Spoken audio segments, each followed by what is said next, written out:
Hello everybody, welcome back to another video. I'm hoping you guys are all having a fantastic day. So as you can tell by the title, today we'll be tracking some storm systems in the medium to really more of the long range, as in the short range.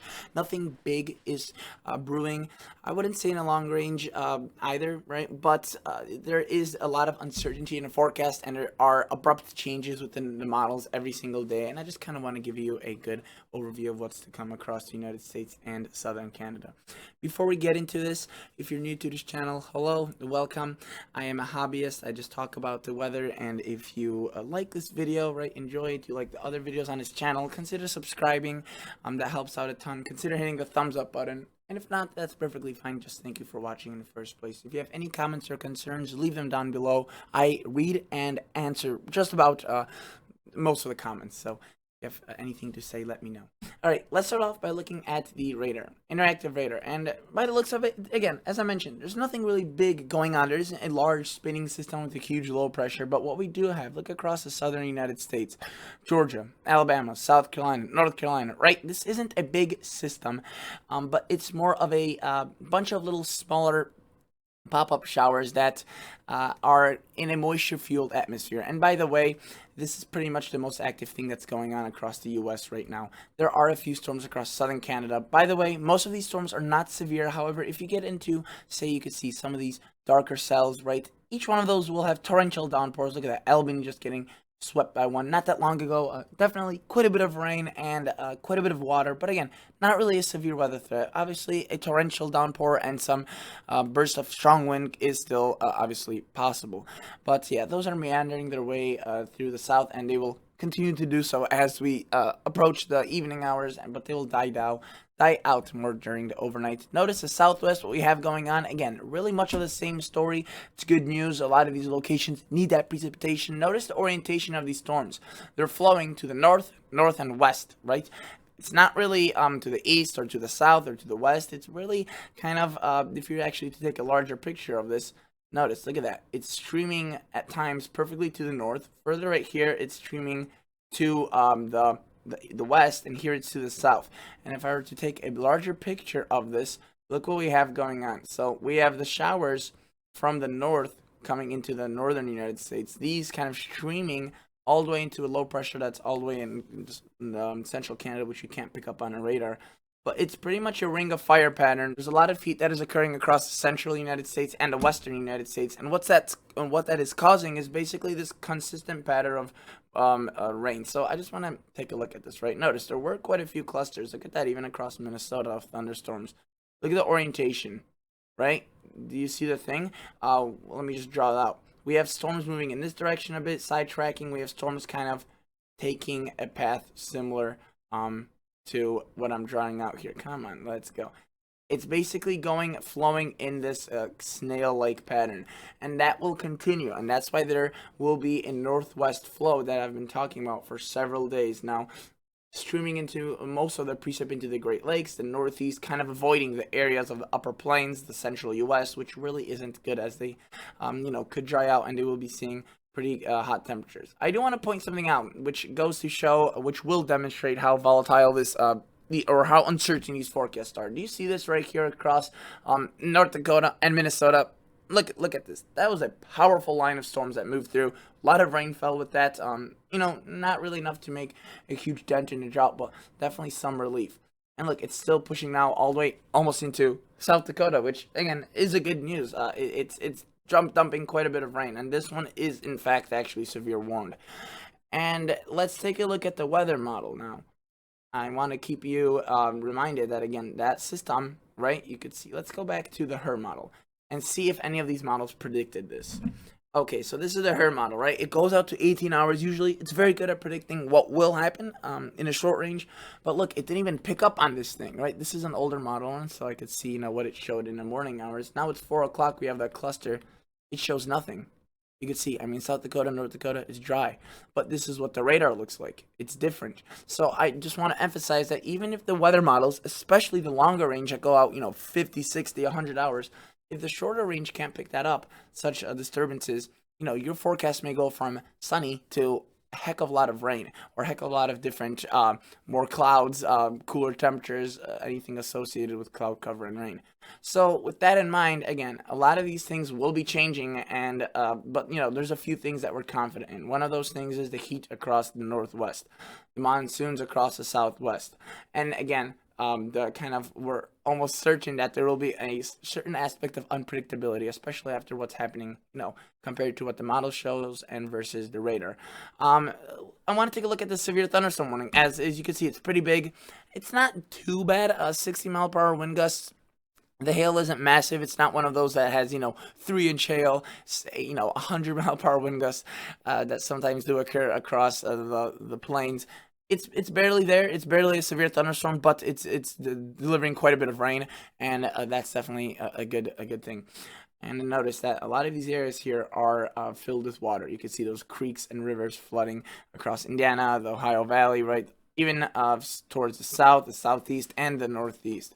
So let's take a glance at what the models are showing and what they will be advertising in the future. Let's go back to the GFS model and let me show you what the pattern will be taking, why the pattern will be supportive of some large storm systems. So notice as we push this forward, what we see is a lot of rain across the south. And again, that's what the radar shows. You can see the models are not perfectly accurate, but at least, they do have a good representation of what's going on. Again, it may not be widespread, but where it does rain, it will come down rather heavy. And you could see, for example, the models were indicating that there's some sort of precip that could be going on, especially, this is into tomorrow in the afternoon, so there could be continued precip here.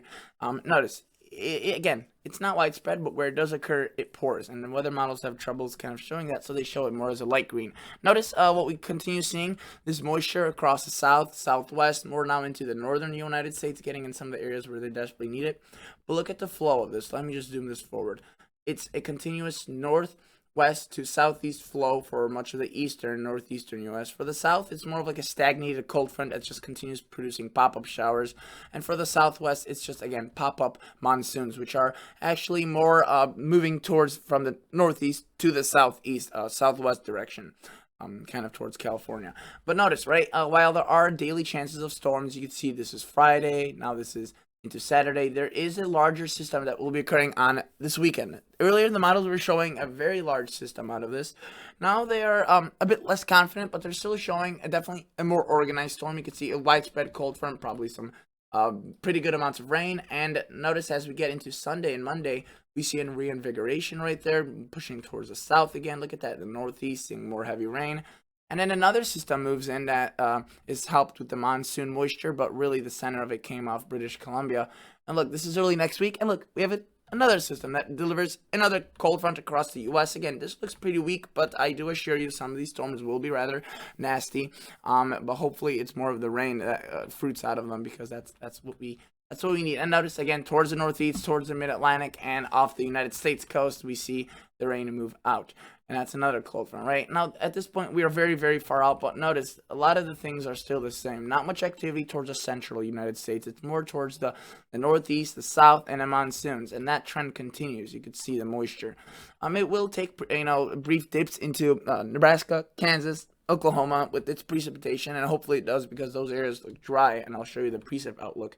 But look at that. Towards the end, we see a cold front that tracks through most of the country, which would be a good deal. But notice again, there isn't any huge or large organized system. There is one here towards southern Canada in the very long range, which is the one that drops its cold front. But it's more of these little disturbances, short waves. Some of them are a bit stronger, like this one. They're not large, but they can be still strong, and they can be powerful. But again, not really large scale or widespread by any means. Now let's take a look at the precip outlook. Notice not bad amounts across the northeast, the Midwest, and this just shows you where the favored precipitation will be falling, or what areas are favored to see precipitation. But again, it won't be as widespread as what this model is showing. There won't be 2 to 3 inches across the whole state of Indiana. Some states will, or some counties in Indiana, for example, just using one state as an example, will see half an inch to little to no rain. And in other areas could see several inches. I mean, as you saw by the radar today, they were showing just a widespread rain chance for the northern plains. But really, if you lived in Fargo, you got a lot of rain, right? just a bit further to the north and west, or north and east, you really didn't pick up on much. And again, that's kind of what will be going on across the country, and that's usually what goes on during the summer. But notice, especially if you're having the south, the southwest, but look at that, as I mentioned, Kansas, Oklahoma, Texas, Iowa, Nebraska, drying out. Hopefully, you can pick up on some showers, and hopefully the uncertainty in the forecast plays in your favor that this does change. However, again, in terms of long range favoring for precip, it's not looking too good. It's more favoring the northeast, the Great Lakes, and into northern, really more of central Canada at this point. The southern Canadian plains, prairies are also looking fairly dry. But at least, the large cities up aligned across southeastern Canada do look to get their fair share of precipitation. In terms of temperatures, I could show you the ensembles. These do just kind of a very good broad look at what's to come. This is the precip outlook. Notice some of the models are showing a bit more precip into Nebraska, South Dakota, so that's good. But I want to take a look at the temperatures, as I mentioned, and this is taking an average of every 5 days. We do have a bit of cool weather. We do have some heat moving in, but that heat looks as if it could be getting suppressed by some cooler air, which notice the ensembles, which is like 30 models, they don't show as vividly as, for example, one model would show, a model that supports this outcome. But I've been looking at some of them, and it looks as if, unfortunately, the heat will stay confined to the western U.S., while the eastern U.S. could be rather on the cooler side. And if we were to take another look at the anomalies, but through a different perspective, that's more kind of day to day, notice if there is cool weather, it's going to be taking place across the east and the northeast and the south, not really the north and west where they need it the most. So that's unfortunate. But let's take a look at the Canadian and show its precipitation outlook. This model I don't like as much for its precip outlook, as it goes out less further out, but it's also just generally less inaccurate, or more inaccurate. But notice what we still have: drier conditions here, probably a high pressure taking in charge, and we have these little showers tracking across the north and northeast to the south, the southwest, in this ring, almost a ring of fire pattern, except usually during a classic ring of fire pattern, the states on the periphery of this ring have a lot of precip. In this case, it doesn't look too supportive of that. There could be obviously a few areas that pick up a lot, but it's not going to be as powerful, unfortunately, the heavy precip chances, or those many precip chances, which again it could change. A lot of patterns come out just a few days in advance, and it kind of take people off guard, hobbyists, meteorologists, all of that kind. And so yeah, it's definitely something to watch for. But look, this is the European model. Notice the south and northeast, same kind of northwest to southeast flow. Look at that, those little disturbances. Here's again Thursday into Friday. We have the European showing that cold front across the southern Canadian prairies, a good chance for rain. Then look into Saturday this weekend, quite a bit of rain chances for sure across the northern U.S. into the northeast. Continued monsoons pretty much every day across the southwest, not really going into the northwest or northern plains or Montana area where they need it the most, unfortunately. And then, so again, there's that cold front. European, not as excited about that as the GFS, but look, it shows a pretty powerful low pressure right there. Quite a bit of rain potentially for southern Canada. And with that, it drags a cold front through the northern plains, Midwest, Minnesota, Wisconsin, and of course into the northeast, which has been seeing a lot of rain, and it looks to be drying out, at least to an extent. Let's take a look at the total accumulated precipitation. Again, only goes out to 240 hours, not the GFS 300 plus. But again, favoring the southeast, the southwest, and the northeast and Great Lakes. And look at this. It pretty much shows no precip across the central U.S. right here, which is very concerning. They would need some of that precip. But hopefully, with the forecast inaccuracy, we do see a bit more rain for the northern plains. And again, it depends where this shifts. If this drier high pressure, this kind of ring settles itself a bit further to the north, the northern plains will be drier, but then southern Texas could see more. If this goes further to the south, Texas and Louisiana and Arkansas could be drier, but then northern plains could be a bit wetter. This precip would shift a bit further towards the south, and it kind of keeps it. But look at that. I mean, right there, Arizona could be picking up a lot of rain, and that is good news. They are in a drought. They need that. Not necessarily, though, the northeast. The south, they could definitely use a bit as well, but again, not as much as further areas to the north and west. So again, that's basically what I just wanted to cover, the precip chances.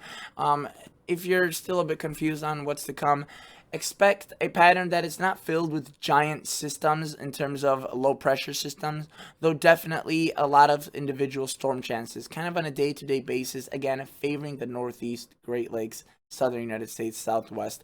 It's pretty vague, but unfortunately, as you saw right there in the beginning of the video, a weather model that goes out to 18 hours. So again, it sacrifices its longevity for accuracy. Couldn't even predict this right here, this cluster of storms. And it showed pretty much nothing going on at this time of the day just a few hours ago. And of course, we see a different story. It's not huge, but it's definitely something that if you lived across Fargo, you weren't expecting rain, and all of a sudden you're seeing a good dose of that precip. So that could play in the favor of the drier pattern outlook. Hopefully, we do see a more active pattern in return, and not as of a dry kind of miserable pattern, which some of the models are supporting. If you're to take a look at some of the short range models, like the NAM, it goes out to 84 hours. Notice in terms of its precip outlook, again, you could see a vivid kind of ring around that fiery pattern, which would be causing the heat across the central and northwestern United States. I could show you what it's doing with its animation of precipitation. Notice what it does. Again, the south right there, we do have those few clusters of storms moving across North Dakota, Minnesota, maybe a weak cold front into Tuesday across the Illinois, Indiana, Iowa area. And then look, we do have that low pressure that approaches the northern U.S. towards the weekend, which again could be that first larger, more organized system. And the NAM definitely shows some storm chances, some storm clusters. If we were to take a look at the short range model that goes out to 48 hours, the HER model, I showed you this one, which went out to 18 hours. It usually does that, except every 6 hours it takes a longer run and goes out to 48. Notice, there it is, there's that cluster. It does show it, but definitely underperformed it. And as we push this forward, notice some showers moving into southern Canada, maybe more across, again, the northern plains and north woods. And some of that could shift, you could see right there, into southern Wisconsin. That could be overdone or grossly underdone by the model. It's tough to tell. It's honestly kind of a reaction-based forecast, which means if these hold themselves a bit longer, then the outflow boundary from that could cause stronger thunderstorms. So you can't really look at this far out and estimate precisely what's going to happen. Notice some showers across the northeast again into Boston, Connecticut, Rhode Island, Massachusetts, and look, some precip again across the northern plains. Hopefully that does materialize into something a bit more significant, but it's not necessarily going to. So that is basically it for today's video. I just wanted to again show you those precipitation chances. Not looking good for the central U.S. in terms of rain, but hopefully at least we could get some rain moving in there. Maybe the models are inaccurate and wrong, and hopefully they are. But again, you can see not a totally dry pattern, especially not for the south, but there could be a lot of changes, which is why I will keep you guys updated. If you're to take a look at the midnight model run from yesterday, notice again a more precip was to the south and west. Today it's a bit different, so it does change, but you can see generally a lot of things stay the same. Wet for the southwest, wet for the south, southeast, and staying dry for the Kansas, Missouri kind of central southern plains area. Yesterday's afternoon model run, notice this is what it showed, kind of a very similar things. All right, and again, it does change day by day. It honestly changes hour by hour, and I wouldn't be surprised if, for example, in the afternoon, today, late afternoon, we see more showers and storms across the North Dakota, Minnesota area popping up or staying a bit more stronger than expected. All right, folks, that is basically it. That's all I wanted to show you, and I will catch you all on the next episode. See ya.